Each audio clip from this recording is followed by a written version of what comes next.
పుస్తకాన్ని ఆవిష్కరించడానికి వచ్చినటువంటి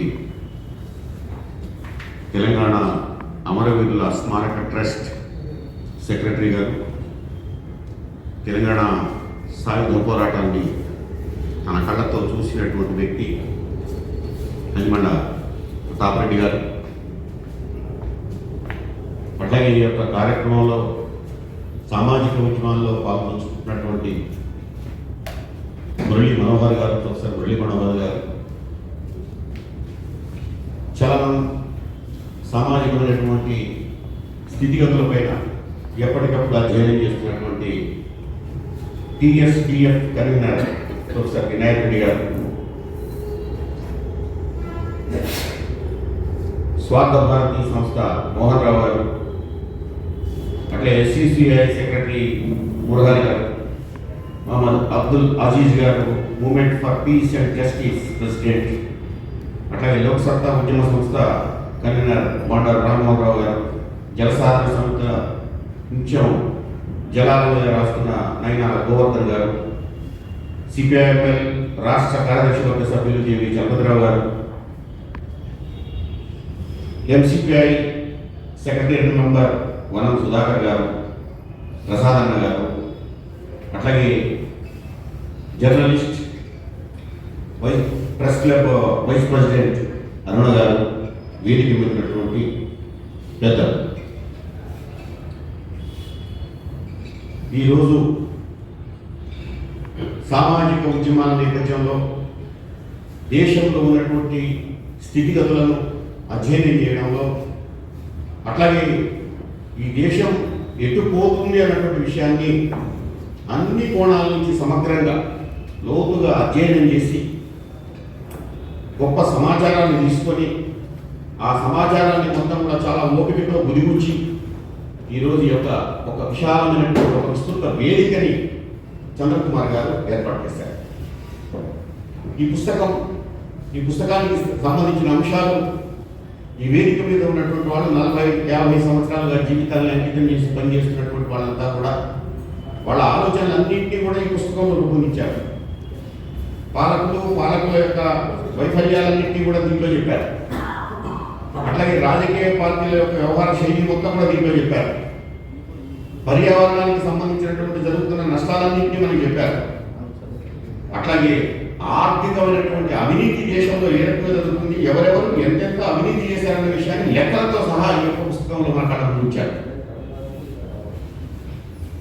ఈ పాలక పార్టీలుగా ఉన్నటువంటి వాళ్ళు ఈ పెడుతున్నటువంటి పథకాల మొత్తం కూడా ప్రజలకు ఏ మేరకు ఉపయోగపడుతున్నాయో కూడా దీంట్లో చెప్పారు.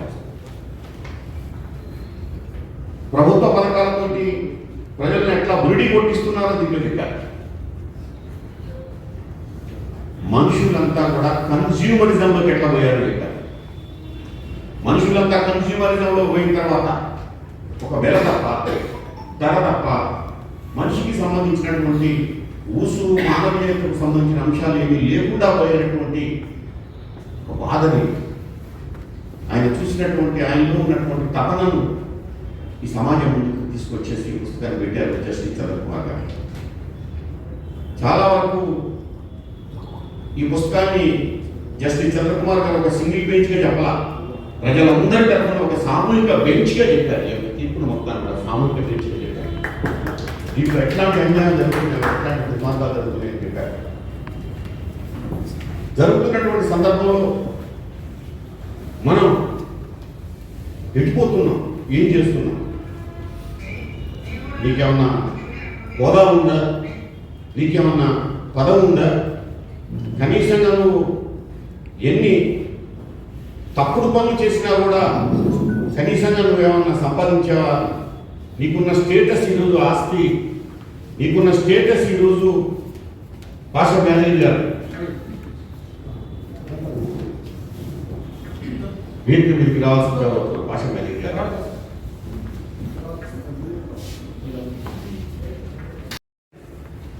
కాబట్టి చూసే వాళ్ళందరూ చేస్తారని మాత్రం చంద్రకుమార్ గారి పుస్తకం రాయాలి.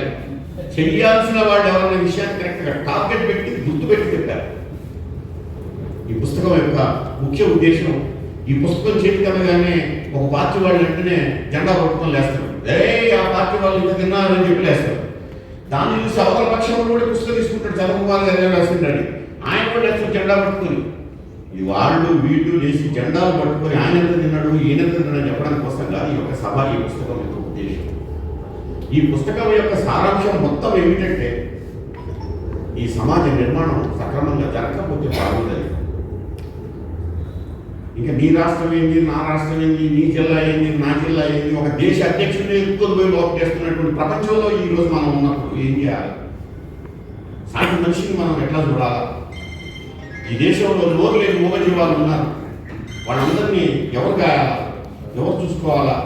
ఇది ఈ పుస్తకంలో చెప్పారు. నిజంగా ఈ పుస్తకాన్ని మా ప్రెస్ క్లబ్లో రోజు రాసే పరామర్శం రోజు రాస్తా ఉంటారు కదా, మొత్తం వార్తలు రాస్తూ ఉంటారు కదా. మీరు 37 రాసిన వార్తల యొక్క సారాంశం మొత్తాన్ని కూడా మన జర్నలిస్టులుగా చేసిన పనులన్నింటినీ కూడా ఈ పుస్తకంలో బ్రహ్మాండంగా ఇచ్చారు. ఇది వరకు బ్రహ్మాండమైనటువంటి నాటి రాజకీయాలకు ఒక డిక్షనరీ లాంటి ఇది ఒక రకంగా ఈ రాజకీయ వ్యవస్థ మొత్తానికి అర్థాలు చెప్తున్న ఒక డిక్షనరీ ఈ పుస్తకం. ఇంత లోతుల్లోకి పోయి ఈ పుస్తకాన్ని రాసినందుకు మొదటగా మనందరం కలిసి సామూహికంగా ఒక లక్ష్యం నెరవేరాలన్న ఉద్దేశంతో ఈ యొక్క పుస్తకాన్ని రాశారు. వారికి మనందరి కరతాళ తరఫున బ్రహ్మాండంగా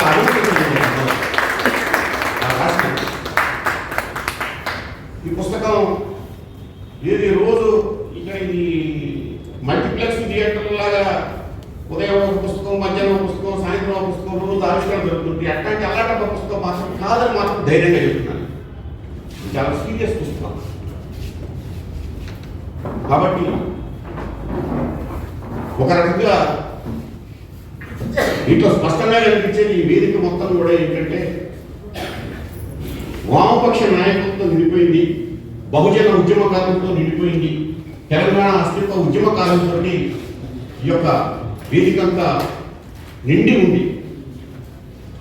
కాబట్టి ఈ పుస్తకాన్ని ఆవిష్కరించి ఈ ఆవిష్కరణ తర్వాత ఎవరికి వాళ్ళం వెళ్ళకపోవటం కాకుండా ఈ వేదిక అంతా కూడా రేపు ఏం చేయబోతున్న విషయాన్ని కూడా స్పష్టంగా చెప్పడం కోసం ఏర్పాటు చేసినటువంటి సభ ఇది ఆవిష్కరించే సభ కాదు. ఈ దేశంలో ఒక ప్రత్యామ్నాయమైనటువంటి ఒక వ్యవస్థ అవసరం ఉంది. ఆ వ్యవస్థే ఈ సభ, ఈ వేదిక. ఇది తెలంగాణలో సమాజం కూడా ఒక ప్రెస్ క్లబ్ నుంచే మాట్లాడుతుండొచ్చు, కానీ ఈ సభ మాత్రం ఈ దేశంలో ఉన్నటువంటి ప్రత్యామ్నాయ శక్తులంతా ఒకటి కావాలి.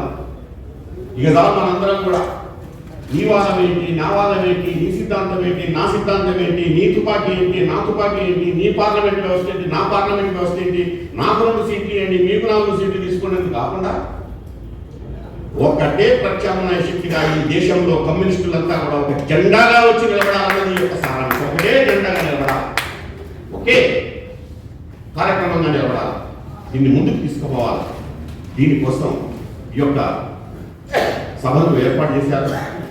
ఈ సభలో ఇంకా రావాల్సినటువంటి వాళ్ళు పెద్దలు 2 వామపక్ష పార్టీలో చెందినటువంటి సిపిఎంకి సంబంధించినటువంటి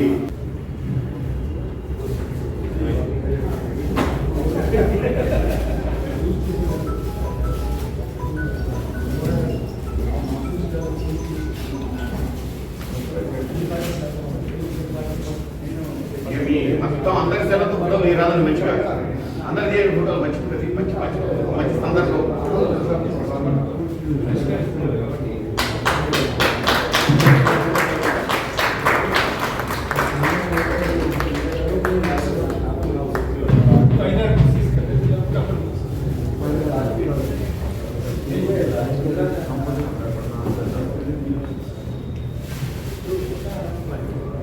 మీరు అయిపోతే చెప్పండి.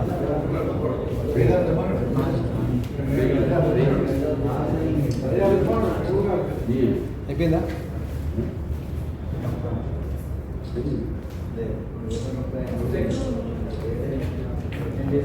అయిపోయిందా సార్?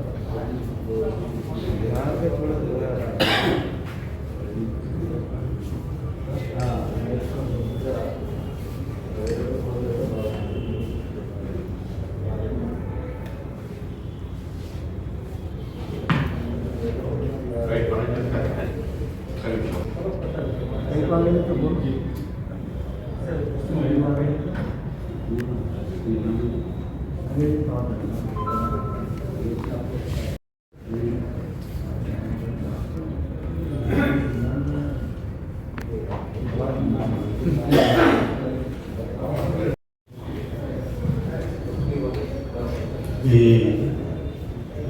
సమావేశానికి అధ్యక్షత వహిస్తున్నటువంటి నా మిత్రుడు జూలూరు గారికి, ఈ పుస్తక రచయిత పెద్దలు జస్టిస్ చంద్రకుమార్ గారికి, వేదిక మీద ఉన్న పెద్దలకు, ఇక్కడ కింద ఉన్న పెద్దలందరికీ నా నమస్కారాలు. ఈ పుస్తకాన్ని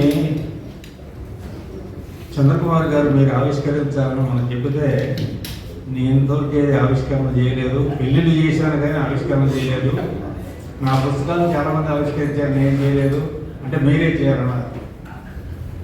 సరే దోష వయసులు ఇచ్చాను, మరో కారణంతో నన్ను అడుగుంటారు, ఎందుకు అన్నానని ఇది అవకాశం కూడా మంచిదే అనుకున్నాను. ఈ పుస్తకంలో ఏమున్నది మీరు చదవాలి, ఇక్కడ ఉపన్యాసకులు చెప్పాల్సిన అవసరం లేదు. దేశం ఎటుపోతుంది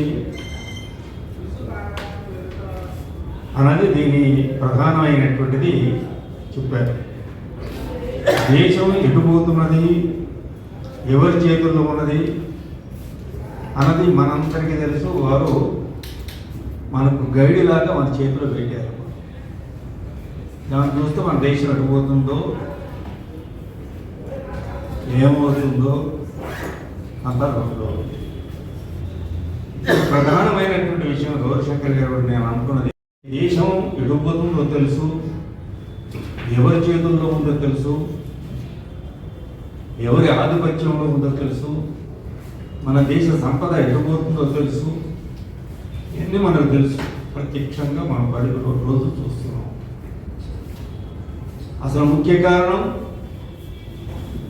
ఒకనాడు నా చిన్నప్పుడు దేశంలో పెట్టుబడిదారులు, కొత్త సంస్థలు, టాటా, బిర్లా, దాల్మియాలు పరిపాలిస్తున్నారు. వాళ్ళ చేతుల్లో సంపద కొల్లగొట్టబడి ఉందన్నారు. అప్పుడు ఎంత, ఒక్కొక్కరికి 3,000 కోట్లు, 2,000 కోట్లు, 1,500 కోట్లు. ఇప్పుడు 300 కోట్లు, 200 కోట్లు కాదు, లక్షల కోట్లు ఉన్నాయి. అంటే దేశం యొక్క మన మొత్తం మన బడ్జెట్ ఎంత ఉందో దాదాపు వీళ్ళ చేతిలో అంతకంటే ఎక్కువ ఉన్నది, అంతకంటే ఎక్కువ ఉన్నది. ఆ ఉన్న దాంట్లో వీళ్ళు పాపం పేదవాళ్ళు, వాళ్ళకి ఇంకా సరిపోవట్లేదని ఇప్పుడు పాలకులు వాళ్ళకు లక్షల కోట్ల రూపాయలు మీరు కట్టలేదు పాపం పేదవాళ్ళు అని చెప్పి రద్దు చేస్తున్నారు. కాబట్టి ఆ రద్దు చేసిన డబ్బు పెట్టినా కూడా ఒక సంవత్సరం భారతదేశానంతా కూడా మన బడ్జెట్ సరిపోతుంది. ఇవన్నీ విషయాలు దాంట్లో కూలంకషంగా మన ముందు పెట్టారు చంద్రబాబు గారు. నేను ప్రధానంగా ఎప్పుడో చాలా సంవత్సరాలుగా ఇప్పుడు కూడా నేను దేశ పాలకుల గురించి మాట్లాడదలుచుకోలేదు, జరుగుతున్న దాని గురించి మాట్లాడదలుచుకోలేదు. నేను ప్రశ్నించదలుచుకున్నది, ఈ దేశంలో వాళ్ళు గుత్త పెట్టుబడిదారులకు వేశారు, వాళ్ళ చేతిలో పెట్టారు, దేశాన్ని దోపిడీ చేసి క్రమంగా మతం పేరుతో ముందు పెట్టి కొంతకాలం మతం మత్తులో వాళ్ళు కొంతమందిని పక్కగా లాగేశారు. దాన్ని అయిపోయింది. తర్వాత కులాలు మతాలు తెచ్చారు, అది అయిపోయింది. ఇప్పుడు ఏమిటంటే దేశాన్ని మందులో, గంజాయి మత్తులో యువతను ముంచేసేటువంటి పరిస్థితి వచ్చింది. ఇది ఆ వర్గానికే కావాలి. ఎందుకంటే దేశంలో ప్రజలు ఐక్యంగా ఉంటే, చైతన్యవంతులైతే, ఆలోచిస్తే మా పరిపాలన మా దోపిడీ కొనసాగదు. కాబట్టి దేశాన్ని ముక్కలుగా అన్ని రకాలుగా విచ్ఛిన్న చేయాలనేటువంటి ప్రయత్నం ఇప్పుడు దేశంలో జరుగుతుంది. కాబట్టి దేశం కాబట్టి ప్రజలు వాళ్ళ చైతన్యం లేక కాదు, వాళ్ళు ఎక్కడికి తీసుకొచ్చారంటే దేశం గురించి నీకు ఎందుకయ్యా? నీ గురించి నువ్వు ఆలోచించుకో. ఒకనాడు దేశం కోసం నేనేం చేశామనని ఉరికమ్మాలకు ఎక్కినటువంటి వ్యక్తులు ఉన్నారు, లాఠీ దెబ్బలు తిన్న వాళ్ళు ఉన్నారు, నేను పోయిన చరిత్రలో నా పేరు మిగులుతుందని ఆశించిన వాళ్ళు ఉన్నారు, నా వారసులు బాగుపడతారని కోరుకున్నటువంటి త్యాగదనులు ఉన్నారు. కానీ ఇప్పటి వాళ్ళు పక్కవాడిని ఎట్టగొట్టాలి, నేను ఎంత బాగుపడాలి అనేటువంటి స్థితికి మన సమాజాన్ని తీసుకొచ్చాడు. ఇటువంటి సమాజాన్ని, ఇన్ని కోట్ల సమాజాన్ని మేల్కొల్పడం ఎట్లా, చైతన్యపరచడం ఎట్లా, ఈ దేశానికి మరో మార్గం చూపెట్టడం ఎట్లా అన్నది దేశం ముందు ఉన్న సమస్య. ఇది ఎవరు చేయగలుగుతారు? బూర్జువా పార్టీని చేయవు. ఏ పార్టీలో ఉన్నా ఎక్కడున్నా ఆ పార్టీలంతా పెట్టుబడిదారు వర్గం యొక్క ఒక అభిప్రాయం ప్రకారం వాళ్ళే పనిచేస్తారు. దేశాన్ని మార్గం చూపెట్టగలిగినట్టు వాళ్ళు ఎవరు? ఒక సిద్ధాంతపరంగా ఒక దృక్పథంతో పనిచేయగలిగిన వాళ్ళు కమ్యూనిస్టులు, సోషలిస్టులు, ప్రగతిశీలు, దేశభక్తులు. మరి వాళ్ళు ఎక్కడ ఉన్నారు? ఎప్పుడు నేను ఎప్పుడూ చెప్తున్నాను, అందరికి చెప్తున్నాను. నాకు చిన్నవాడు, నేను పెద్ద నేనేమి లేదు, నా పెద్ద నాకేం లేదు. కానీ 70-80 సంవత్సరాల రాజకీయ జీవితం నాకు అన్నీ చూశాను, అందరిని కోరుతున్నాం. మీరు ఏకంగా ఒకనాడు సిద్ధాంతపరంగా విభేదాలని చీలిపోయారు. ఇప్పుడేమి సిద్ధాంతం ఉన్నాయి? ఎందుకు కలవట్లేదు? మీరు కలిసిపోవడానికి బహుశా ఏమన్నా ఉండొచ్చు, అని రావట్లేదు. కలవకపోండి, మీరు వేరు కుంపట్లే పెట్టుకోండి, ఎవరింట్లో వారు వండుకోండి, కానీ కలిసి ఎందుకు పని చేయరు? ఒక వేదిక మీద ఎదుగురారు, ఒక కార్యక్రమంతో ఎందుకు పని చేయరు? దేశం ఇచ్చిన పోతుంటే మీకు కనిపించడం లేదా? దేశం ఎట్లా పోతే మాకు ఎందుకు? ఒక సిద్ధాంతం చేసి, ఒక తీర్మానం చేసి, అప్పుడప్పుడు ఒక ధర్నా చేసి ఇక అయిపోయింది మా పని అనుకుంటే, ఆర్థిక విధానాల మీద మేము కార్యక్రమాలు చేస్తున్నామంటే ఈ దేశంలో ఉన్న ప్రజల్ని, రాజకీయంగా యువకుల్ని చైతన్యంగా పరిచేది ఎవరు? ఆ పని మీరు చేయటం లేదు. అసలు ఈ దేశానికి ఒక రకంగా కారణం కమ్యూనిస్టులే అని నేను చెప్పదలుచుకున్నాను. మీరు విచ్ఛిన్నం అయిపోతున్నారు, మీరు తప్పుదారిని పోతున్నారు. మీరు కావాలని చేస్తున్నారా, తెలియక చేస్తున్నారా, ఎందుకు సున్నాక్కర్లేదు. దేశం ఇప్పుడు ప్రమాదం ఉంది. ఈ ప్రమాదంలో ఉన్న దేశాన్ని కాపాడాల్సిన బాధ్యత మీరే కాదు, ఈ దేశంలో ఉన్నటువంటి ప్రగతిశీలుల్ని, అభ్యుదయ కాముకుల్ని, మేధావుల్ని, కవుల్ని, కళాకారుల్ని ఏకం చేసి ఈ దేశ ప్రజానికానికి ఒక రాజకీయ చైతన్యం కలిగించి వారు చెప్పినటువంటి ఈ మార్గదర్శకాన్ని, ఈ దేశం ఇట్లా పోతుందని ఆయన, ఈ దేశానికి నుంచి పోవడం నుంచి వెనక్కి రప్పించాలి అని చెప్పాలంటే మనం ఒకటి కావాలంటే ఒక ఐక్య వేదిక కావాలి. వామపక్ష ప్రజాతంత్ర దేశభక్తి కలిగినటువంటి ప్రతి ఒక్కరూ కంకణం కట్టుకొని ఒక వేదిక మీద నుంచి ఒక ఉద్యమం తీసుకురావాలి. ఉద్యమం అంటే మామూలుగా ఏదో ఒక ధర్నాలు వికటనలు చేసేది కాదు.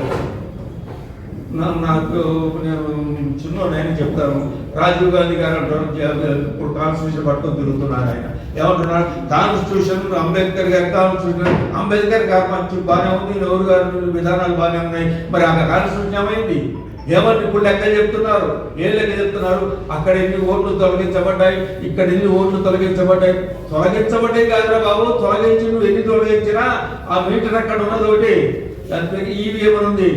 అక్కడేముంది? దాంట్లో తొలగించింది కాదు. నువ్వు ఎన్ని తొలగించినా ఇక్కడి నుంచి 50 తీసేది ఇక్కడ 50% ప్రతి పోలింగ్ బూత్లో. నువ్వు 100 ఉన్నవాడే గెలుస్తాడు, 200 ఉన్నవాడే గెలుస్తాడు, 1000 ఓట్లు ఉన్నవాడే వస్తాడు. కాబట్టి దేశంలో ఉన్నటువంటి ప్రజల ఎన్నికల విధానాల్లో మార్పు రాకుండా, ప్రజల్లో చైతన్యం రాకుండా, అమ్మడానికి ఓట్లను పెంచకుండా, 1000 రూపాయలకు 2 రూపాయలకు ఓట్లు అమ్ముకోకుండా వర్గ చైతన్యం వారు కలిగించడం యొక్క మన బాధ్యత. దాన్ని ఎక్కడి నుంచి ప్రారంభించాలని ఒక వేదిక కావాలి. ఆ వేదిక కావాలంటే ఈ పెద్దలంతా ఇక్కడ ఉన్నారు, బయట మాట్లాడే అందరూ ఓకే అంటారు. మరి మన ఏమైందో వాళ్ళకి ఎవరి దాన్ని ఆడుకోవాలి. నేను మా మురారి గారికి చెప్పాను, చాలా మీటింగ్లు పిలిస్తే నన్ను కూడా పిలిచేవాళ్ళు. అప్పుడు మా ముఖ్య నాయకులు అందరూ చెప్పారు. ఒకసారి పోతే అక్కడ 9 మందికి వచ్చిన వాళ్ళు, అంటే వామపక్ష పార్టీలు అనేవాళ్ళు. మరొకసారి సందర్భం 7 ఉండేవాళ్ళు, ఇంకోసారి పోతే 5 ఉండేవాళ్ళు, ఇంకోసారి పోతే 1 ఉండేవాళ్ళు. ఎందుకంటే ఈ విషయం మీద మాకే అంగీకారం ఉంది, మిగతా వాళ్ళకి అంగీకారం లేదు. మరి ఎలక్షన్లోకి వచ్చారో ఒక్కడు ఏమంటారు?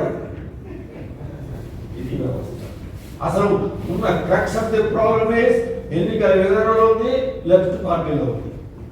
మీరు ఈ దేశాన్ని అందరినీ ఐక్యం చేయాల్సిన బాధ్యత మీ మీద ఉన్నది. అందరూ కూడగొట్టవలసిన బాధ్యత మీ మీద ఉన్నది. ఒక ఉద్యమాన్ని చేయాల్సిన బాధ్యత మీ మీద ఉన్నది. ఆ బాధ్యతను గుర్తించకుండా మనం ఈ ధర్నాలు కేటగిరీలు చేస్తే ఇక దేశాన్ని మనం ఏం చేయలేము. మన జీవితంలో లేదు. వారికి అంగబలం ఉంది, ఆర్థిక బలం ఉంది, అన్ని బలం ఉన్నాయి. నేను నిస్సహాయం మనం అనుకుంటే ఇది. కాబట్టి ఈనాడు ఒక్క ఉదాహరణ చెప్తాను. అమెరికా దేశం నిన్న దాకా ఏకఛత్రాధిపత్యంగా ప్రపంచాన్ని శాసించేటువంటి అమెరికా దేశంలో ఇప్పుడు మీరు చూడండి, ప్రతిరోజు ఈనాడు అమెరికా దేశంలో కమ్యూనిస్ట్ అంటే అడ్డం తీసుకొని జీలబడే విషయం.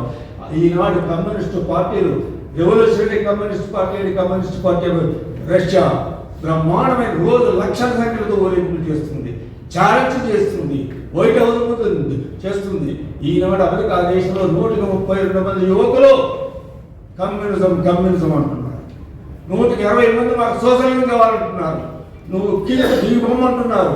రేపు మా పోతారు, డబ్బు పోతారు. అటువంటి మహావచ్చి వచ్చింది. న్యూయార్క్ పట్టణంలో ఈ వామపక్షవాదులు వీరంతా కలిస్తే ఒక ముస్లింను అందులో పరాయి దేశస్తుంది న్యూయార్క్ నగరానికి వాడు ఛాలెంజ్ చేశాడు. నువ్వు ఎన్నికైతే ఒక్క నిమిషం ఉండరాని తీసుకొని జైలు పడేస్తానంటున్నావు.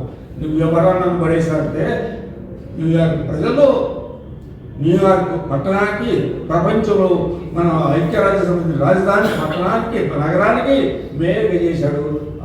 అతనికి ఛాలెంజ్ చేస్తున్నాడు. ట్రంప్ నీ గతి ఎంత, నీ బతికి ఎంత, నన్ను నువ్వేం చేస్తావు అంటున్నాడు. మరి దేశం అట్లా మారిపోతుంటే మనం ఎక్కడ పోతున్నాం, అనుకోబోతున్నాం. కాబట్టి నా విజ్ఞప్తి ఈ పుస్తకం ఆధారంగా పెట్టుకొని ఏం జరుగుతుందో ప్రజలకు చెప్పాలి. ప్రతి జిల్లాలో, ప్రతి కేంద్రంలో ఈ విపక్ష పార్టీలంతా ఇప్పటికైనా గుర్తించి మా పార్టీలు వేరైనా సరే మేము ఈ కార్యక్రమం మాది, ఈ కార్యక్రమం ప్రకారం మేము దేశవ్యాప్తంగా, రాష్ట్ర వ్యాప్తంగా ఒక ఉద్యమాన్ని ప్రారంభిస్తామని దానికి అంకణం కట్టుకోవాలి. మీరు ఐక్యంగా రావాలి, చెప్పడం కాదు నిలబడాలి. చంద్రకుమార్ గారితో నేను ఎప్పుడు చెప్తున్నాను, ఆయన వాళ్ళు ఎట్లా చేయరు, పేరును మొదలుపెట్టడం చెప్పారు. కాబట్టి రేపు నుంచి మనం ఏం చేద్దాము, ఏమిటి మా కార్యక్రమం, ఏమిటి మన కర్తవ్యము, అది ప్రధానంగా మీరు అందరూ మాట్లాడి ఒక ఐక్య వేదిక నిర్మించుకొని ముందుకు సాగాలని, ముందుకు ఈ ఆంధ్ర రాష్ట్రంలో, ఈ తెలంగాణ గడ్డ మీద, ఏ గడ్డ మీద అయితే నాడు నిజాం నిరంకుశ ప్రభుత్వాన్ని పూకుల మీద కూర్చివేసి 4,000 మంది అమరవీరులు త్యాగం చేశారో అటువంటి గడ్డ మీద పుట్టిన మనం ఆ కుటుంబాలు అయినాడు. ఇంకోటి జెండా పట్టుకుంటున్నాడు, ఇంకోటి జెండా పెట్టుకుంటున్నాడు, దండ పెట్టుకున్నాడు, గుట్టు పెట్టుకుంటున్నాడు. ఏమిటో నాకు అర్థం కావట్లేదు, బాధ కలిగింది. ఎందుకంటే నేను చూసినాను. కాబట్టి ఇప్పుడు కుటుంబాలు చాలా ఉన్నాయి. ఎందుకు అట్లా ఉన్నారంటే మనం లేదు కాబట్టి, మనమే ఐక్యంగా లేకపోతే వాడికి కొత్త మంది గెలిపాలి. కాబట్టి అటువంటి కార్యక్రమం జనం ఈనాడు లక్షలాది మంది తెలంగాణ ప్రజలు మన కమ్యూనిస్ట్ పార్టీ ఇప్పుడు ఎన్ని లేకున్నా, ఏ పదవులు లేకున్నా మీరు చూడండి, ఇప్పుడు చూడండి, ఊరేగులు చేస్తే 100 మంది వేల చెట్లు వేస్తే జెండా పెట్టుకొని వాడు ఉన్నా లేకున్నా, తిన్నా తినకుండా జెండా పెట్టుకొని పరిగెత్తుకుంటుంది. నీ మీద ప్రేమ కాదు, నీ నాయకత్వం గౌరవంతో కాదు, ఎక్కడ జెండా లేకుంటాడు భక్తితో, ఆ త్యాగతనం లేక ఆశయాలతో వాళ్ళకి వస్తున్నారు. కాబట్టి వారి ఆశయ సిద్ధి కోసం వస్తున్నారు. ఎంతకాలం నాలాంటి 10 మంది ఉన్నారు. మా వాళ్ళు ఎప్పుడు చెప్తుండేవారు, వెనకడికి